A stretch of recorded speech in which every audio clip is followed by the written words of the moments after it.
Bismillahirrahmanirrahim. Assalamu alaikum wa rahmatullahi wa barakatuh.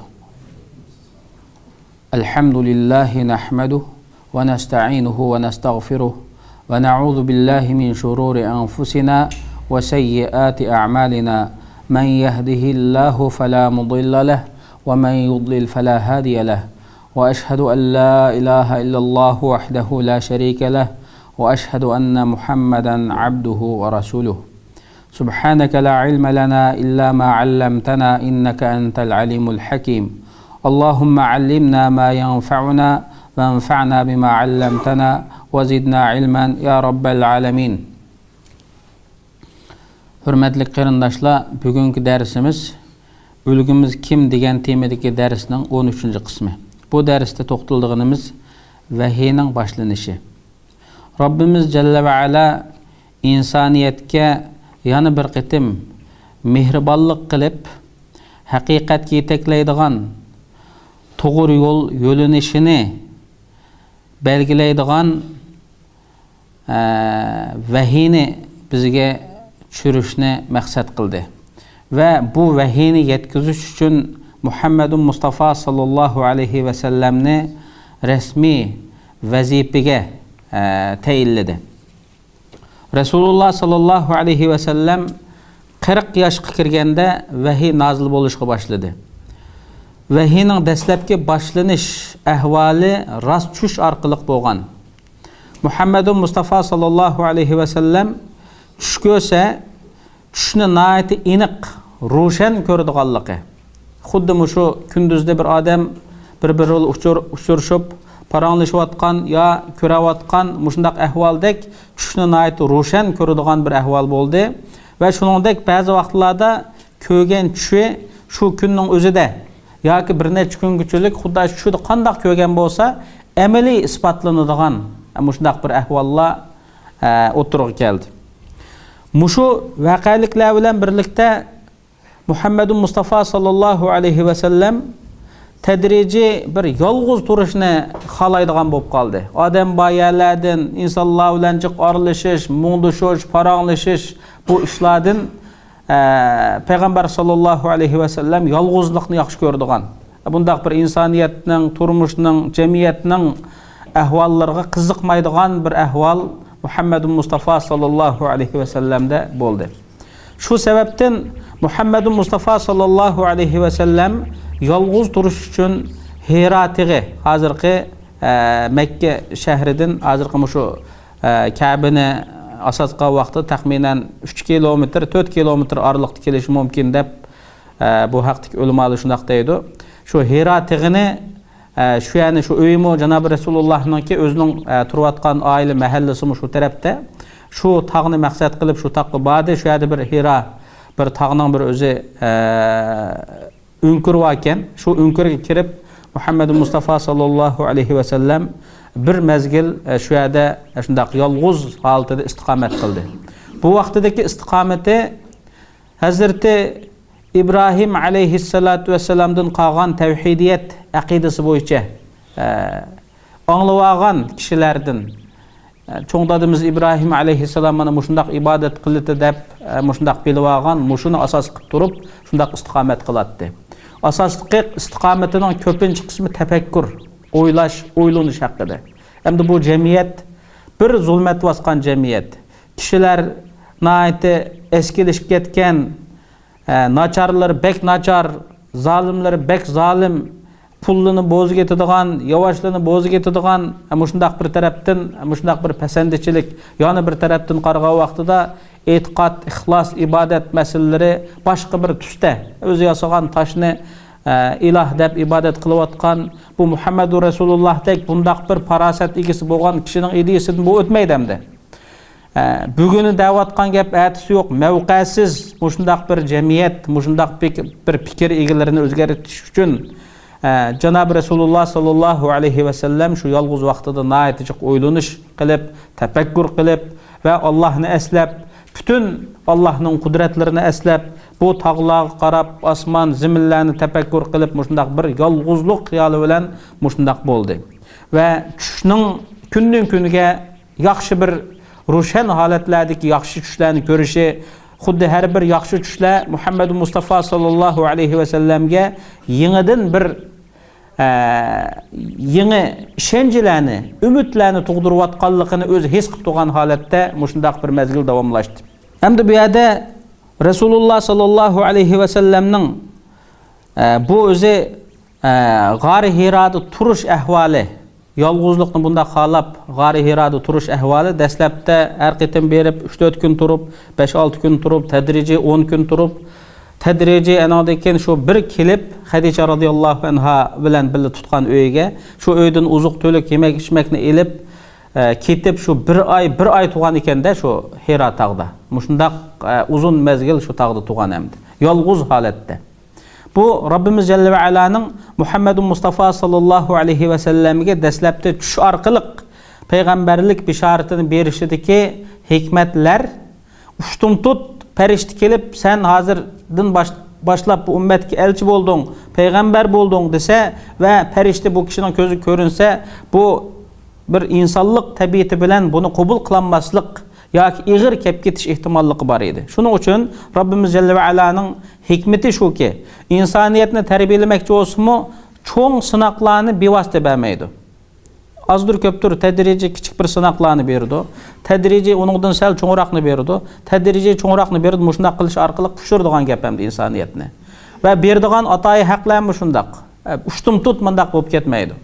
Muhammed Mustafa sallallahu aleyhi ve sellem'nin bu yerde tedrici terbiyeleş kanuniyeti bilen muşundak terbiyeleşini asas kıp durup dəsləbki 6 ayda tuş arqılıq enindin keyin Muhammed Mustafa sallallahu aleyhi ve sellem'ni resmi periştege uçuraştırış arqılıq peygamberlikini perişteden anlaş ve özünün ben peygamberken men deydiğen özüdümü bir işenci peyda qilish basquçuğa keltügellikini görmüş.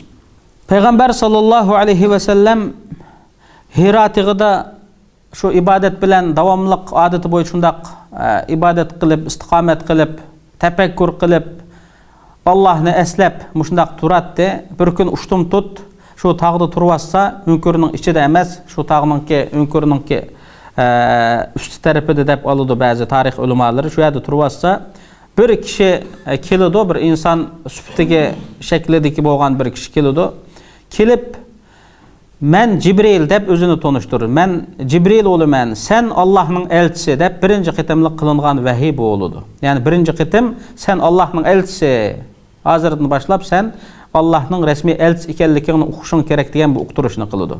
Muşunu dep boğandayken oku deydi. Oku degendayken Muhammed Mustafa sallallahu aleyhi ve sellem okushni o'rgangan kishi emas. Ummi deb atiladi. Qur'oni Karimda ummi deb sifatlanadi. Ummi degan onadan tug'ma degan ma'noni ifodalaydi. Onadan tug'ma, xat o'qib baqmagan, xat yozolmaydigan, maktabda o'qimagan yoki bir ustoz muallimlardan bir narsa o'rgangan kishi emas. O'qu deydi. Muhammad Mustafa sallallahu alayhi ve sellem men o'qolmayman deydi. Cibril alayhissalatu vesselam çın tutup bazı tarih ulemalarımız yaqıdan şundaq tuttu deb alıdı hamda çın tutup qattiq bir özü silkish şekilde tuttu. Bunu Muhammed Mustafa sallallahu aleyhi ve sellem şundaq tushundirib şundaq bir tuttu ki bana iğir keldi. Meni naite qiyin ahvalda qo'ygudek şekilde tuttu deydi. Şundaq bir tutup durup qo'yib etip o'qug'in dedi.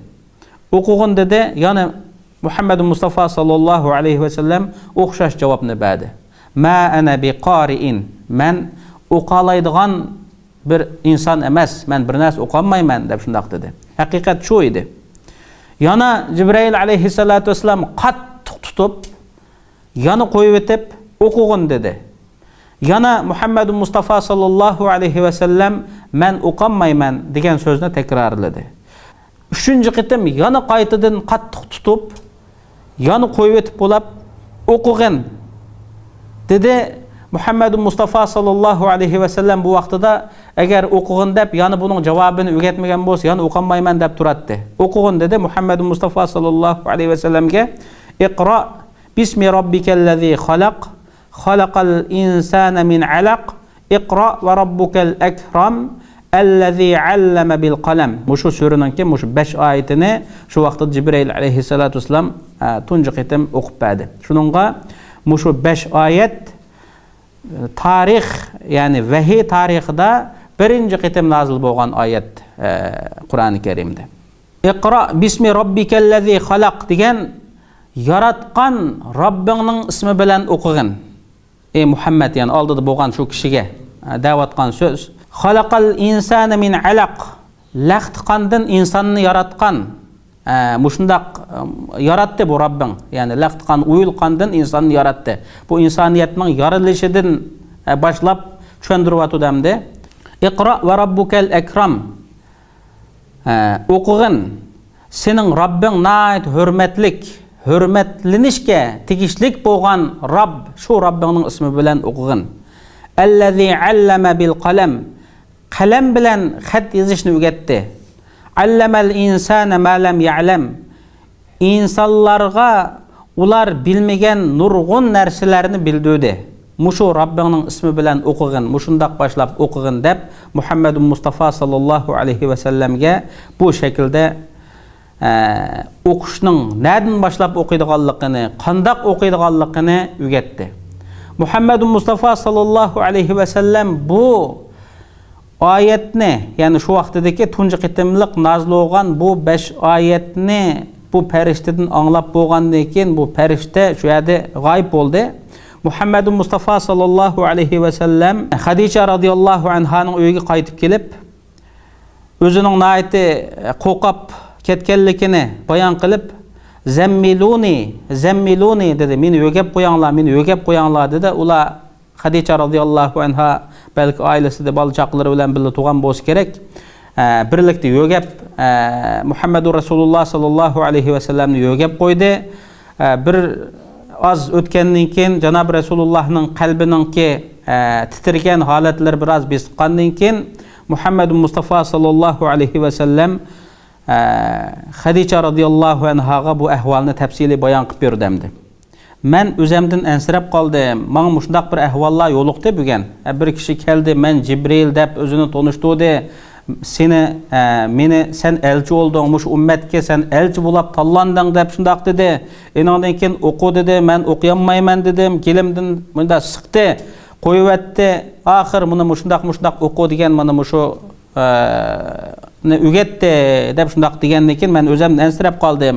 Degandan keyin bu yerda Xadija radhiyallohu anha Muhammad Mustafa sallallohu alayhi va sallamga nima deydi? Kalla abshir fa vallahi la yukhzikallahu abadan innaka latasilur rahim wa tasduqul hadith wa tahmilul kal wa tuqrid dayf va tu'inu ala nawaibil haqq. Mana mushu so'z bilan Xadija radhiyallohu anha Muhammad Mustafa sallallohu alayhi va sallamga tasalli berdi. Bu nima degan tasalli desa, hargiz andaq emas. Yani bu yerda qo'rqinchli bir ahvol yo'q. Alloh bilan qasamki, Alloh seni hargiz rasvo qilmaydi. Chunki sen urug' tuqqanlar ara sil rahim qilasan. Urug' tuqqanlar ara sil rahim qilasan va rost gap qilasan. Sen boshqalarning ig'irchiligini ko'tirish bersan. Oshnini yetmagan, iqtisodi yetmagan bichora kishilar bo'lib qolsa, bularga qo'lingdan kelishicha bir narsa bersan, bir ish qilib bersan, yoki bir odam bir nimani ko'tarolmay turayotgan bo'lsa, bir odamning beshida bir qiyinchilik bo'lgan bo'lsa, sen bu insonlarning bu qiyinchiligini hal qilish bersan. Va tuqrid dayf, nayti mehmonni kutib olishga amroq mehmon do'st. Va tu'inu ala nawaibil haqq. Haq egilariga yordam bersan. Senda mushu xislatlar bor. Haqiqatan Rasululloh sallallohu alayhi va sallamda bu xislatlar bor edi. O'zida bo'lgan bu xislatlarni eslatdi. Sen mushundaq odamsan. Sendek bir odamni Alloh rasvo qilmaydi, xor qilmaydi, xotirjam bo'lgan deb Xadija radhiyallohu anha Muhammadur Rasululloh sallallohu alayhi va sallamga mana bu tasallini berdi. Varaqa ibn Nawfal ismlik bir nevri tuqquni bor Xadija radhiyallohu anhaning tog'isininki o'g'lamdi. Bu kishi Nasara e'tiqodida bo'lib, İbraniya xat yozadigan, Injilni nayt pishiq biladigan mushundaq bir kishi ekan bu. Shu kitob bilan shug'ullanadigan, o'qiydigan, yozadigan, tahlil qildigan, fikr yurgizadigan mushundaq bir kishi ekan bu. Mushu kishining qishiga Muhammadur Rasululloh sallallohu alayhi vasallamni opadi. O Varaqat ibn Nawfal degan kishi yosh cho'ng'ib qolgan, ko'zi ko'mas bo'lib qolgan, ammo o'zini aytib pishqan olim kishi ekan bu shu davrda. Nim bo'lding, ey qarindishimning o'g'li deb Rasululloh sallallohu alayhi vasallamdan so'radi. Rasululloh sallallohu alayhi vasallam yuqorqi beshiga kelgan ahvolning tafsilotini deb berdi. Mana mushundaq bo'ldi degandan keyin bu kishi nima deydi desa, bu kishi hazan namusullazi anzala ala Musa, bu Musaga kelgan farishta. Bu o'zi ahli kitob bo'lganlikdan bu Jibril alayhissalatu vassalamning biladigan payg'ambarga vahiy olib keladigan bir Jibril ismli bir farishta ekanligini biladigan kishi ekan bu. Bu Musaga tushgan, Musaga vahiy olib tushgan, Musaning qishiga kelgan bir farishta. Sen buningdan xotirjam bo'lgin.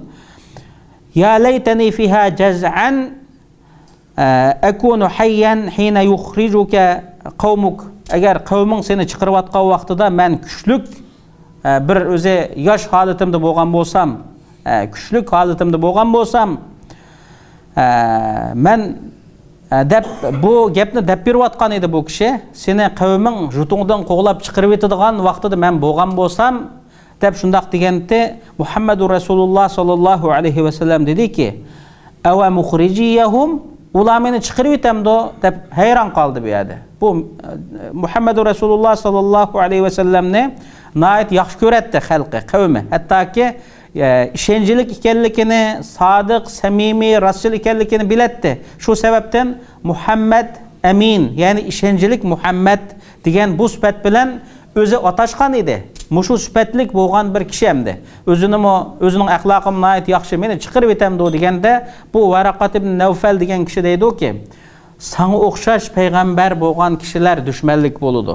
Bundaq kishilarning gapini nurg'unlagan odam anglamaydi. O'ch ko'rdi, yomon ko'rdi, shu sababdan chiqarib etib qoladi deb shundaq dedi. Bu kishi deydi-ki, agar shu vaqtda men bo'lsam, men sana nayet kuchlik bir yordam qilgan bo'lardim.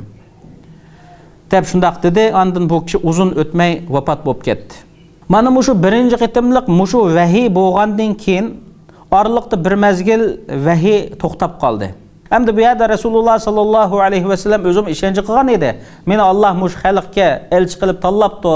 Men mushu buningdan keyin mushu xalqga bir vazif sifatida Allohning elchisi bo'lib mush xalqqa haqiqatni yetkazadi ekanman deb mushundaq ishonch qilib turgan vaqtida qarshi vahiy yo'q. Shu ko'rangan Jibril alayhissalommi yo'q, jimib ketdi. Buni shunda bo'lgan vaqtida payg'ambar sallallohu alayhi vasallam nayt g'amkin bo'ldi. Hattoki bir nechchilig'an qitim tog' cho'qilariga chiqib, shu tog' cho'qilaridan o'zini tashlab olg'isi kelib, mushundaq holat keldi. Men hamda nima kun bu menga deb Muhammad Mustafa sallallohu alayhi vasallam bir umidsizlik chundi. Chunki bu yerda bu kishining samimiy ekanligini, rostchil ekanligini, sodiq ekanligini butun insoniyat biletdi. Hamda bu kishining bu gap so'zlari atrofga taraydi darhol. Taragandan keyin bu ya sarang bo'lib qopti, yoki bu bir sehrilinibdi, yoki mushundaq bir o'zi jinchoplashibdi degandek mushundaq bir gap o'tirg'i chiqsa, buningdan keyin mushu nom bilan yashash mushu xalqning ichida. Men bu nom bilan yashaganlikdan mushu taqqa chiqib o'zimni o'ltirib olsam shu yaxshi bo'larmikin deb shu holatga kelib ketdi. Bu yerda Rabbimiz Jalla va Alaning bu vahiyni bir mezgil to'xtatib qo'yishidagi sabab siri hikmat Muhammad Mustafa sallallohu alayhi vasallamni vahiyga intildirish, vahiyga bo'lgan ishtiyoqini oshirish, vahiyga bo'lgan intizorini oshirishdan iborat edi. Rabbimiz Jalla va Ala mana bu hikmetini amalga oshiryapti. Muhammad Mustafa sallallohu alayhi vasallam inson edi. İnsanlık sifati bilan buning to'xtab qolami, endi bu ishmishada tugab ketib, men mushundaq o'zi qilib qolamanmi degan bu narsani eslab turib, o'zini tashlab olishni maqsad qildi. Har qitim tog'ning egiz cho'qilariga chiqib, men o'zimni tashlab olay deb niyat qilib turayotgan vaqtida Jibril alayhissalatu vasallam Janob Rasululloh sallallohu alayhi vasallamning ko'ziga ko'rinib, "Ey Muhammad, sen xotirjam bo'lgin, sen Allohning elchisi" deydi. Muhammad Rasululloh sallallohu alayhi vasallam jim turib qoladi. Yo oldiga mang'anmay, yo keyniga mang'anmay. Shuning bilan bu farishta yo'qolib ketadi. Oraliqda yana bir mezgil yo'q, jimjit. Enondan keyin yana mushundaq o'zi ko'ngli buzilib, atrofidagi insonlar bilan gaplashib bo'lolmagan, hiliqi, yuqorqi nozil bo'lgan 5 oyat bor hamda. Uning keynini o'qiydi, nerdan o'qiydi hamda? Shu 5 oyatni bildi. Chunki bu kishi bir narsa o'rganmagan kishi. Shuning bilan yana ko'ngli yerim bo'lib, yana shundaq qilsa, yana bu Jibril alayhissalatu vasallam ko'z ko'rinib, mana mushundaq shaklda deydi, yana tasalli tepib mushundaq turatdi. Mana mushu bir mezgil davomlashdi.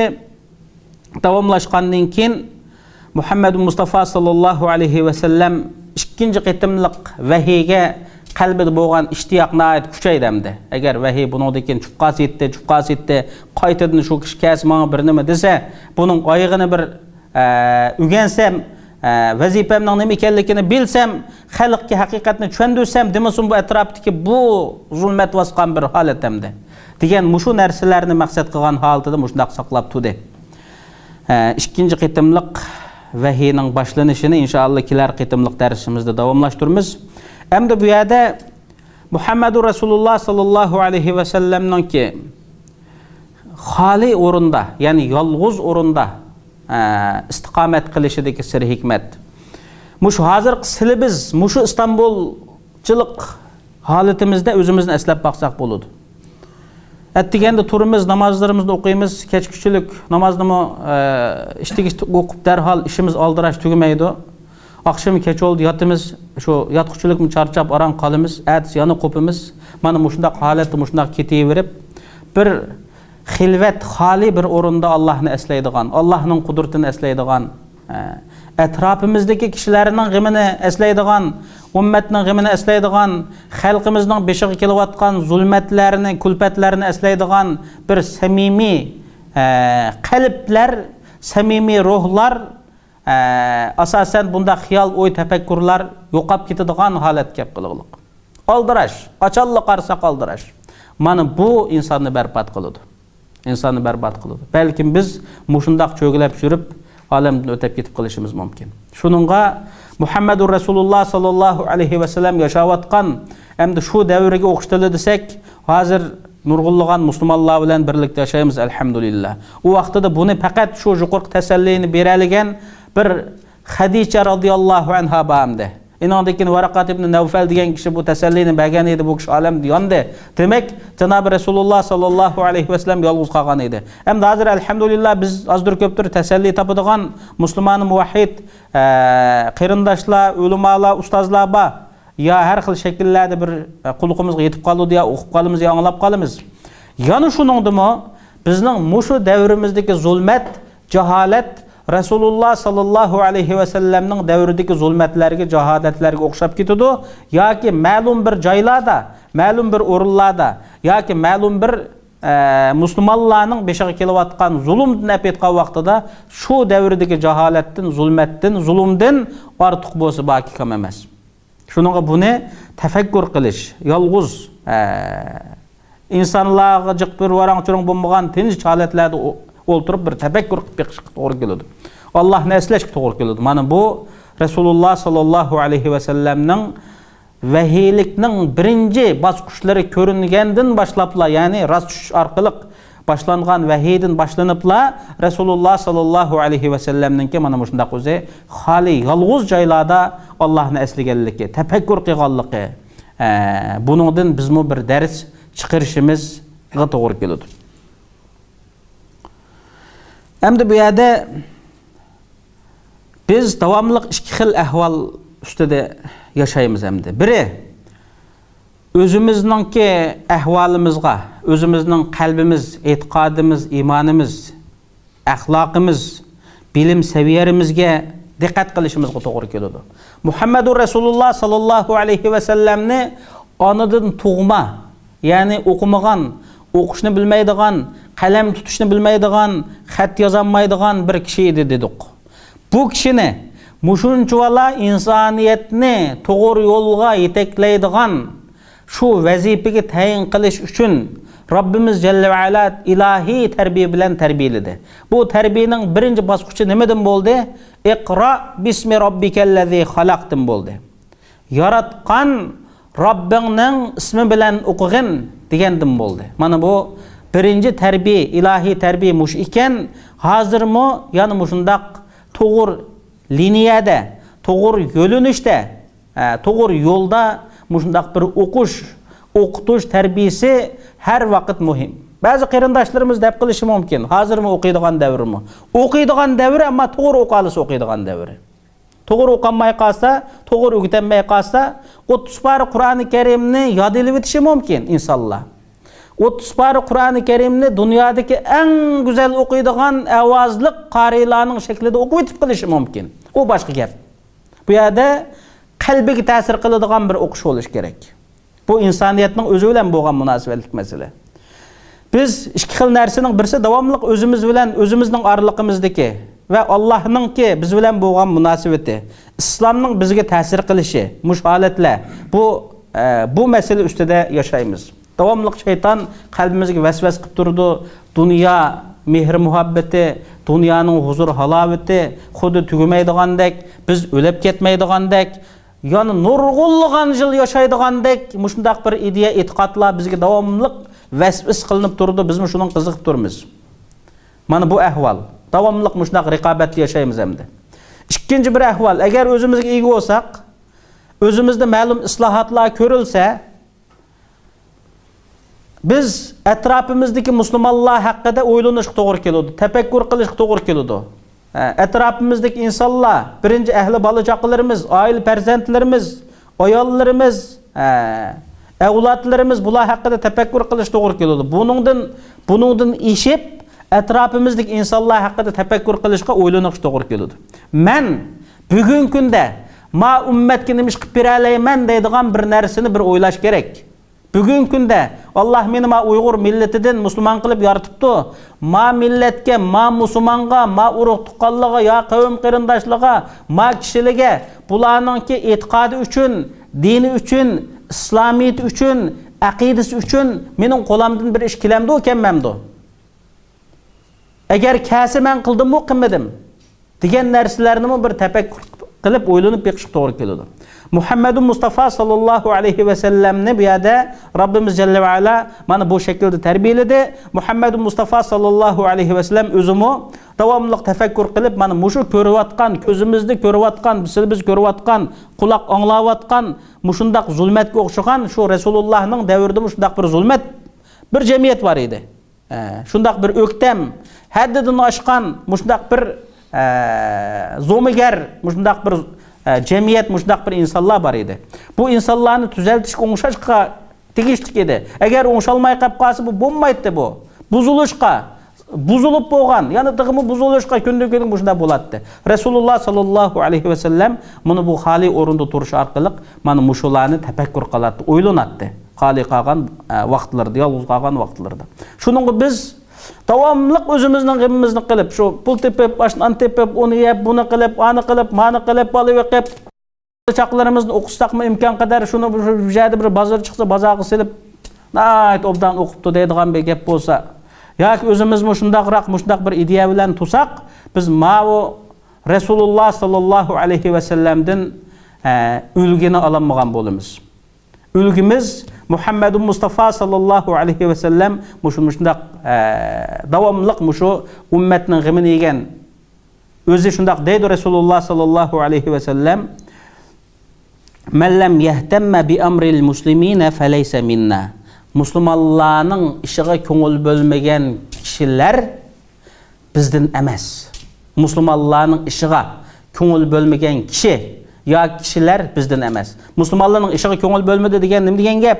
O'zimiz musulmonlarning ishiga qanchalik ko'ngil bo'layotimiz hamda bu o'yliqi tanqidlash yoki bir masala emas. Lekin bu yerda har bir musulmon ulgimiz Muhammad Mustafa sallallohu alayhi va sallamdan o'rganish uchun qo'limizdan nima kelsa, aqlimizdan qanchalik kelsa, haftada 1 soat olamdı, 2 soat olamdı, bir vaqtni Alloh rizoligi uchun, aqlimizning ma'lum bir bulung'ini Alloh rizoligi uchun, vaqtimizning ma'lum bir qismini, iqtisodlarimizdan hamda zakotlarni, o'chirilini Alloh bag'il nisb qilganini uni beramiz hamda.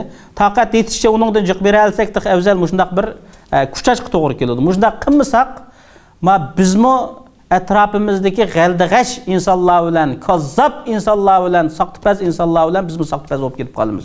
Dunyoda yashamoq bak Təs cəmiyyət bu. Muş dünyada yaşayış. Şununğa mana muşu Resulullah sallallahu aleyhi ve sellemni özümüzge ülgü qılımız ve ülgü qılıp mağımız deydikenmiz. Bunu muşu Resulullah sallallahu aleyhi ve sellemnin köngül bölgen meselelerge bizden köngül bölüşümüz. Resulullah sallallahu aleyhi ve sellem ehmiyet bergen işlerge bizlerinin ehmiyet berişimiz, dikkat kılgan işlerge bizden dikkat kılışımızga doğru geliyordu. Rabbimiz Celle ve Ala hemimizni özümüzün hususiyetimiz bilen bulap gitadigan emas, belki özümüzün hususiyetimizni yaxşı terbiyelep, özümüzün hususiyetimizden ikinci bir kademni azdır köptürüp basadigan Müslüman muvahhidlerden kılsın. Ve ahiru da'vana anilhamdülillahi rabbil alamin.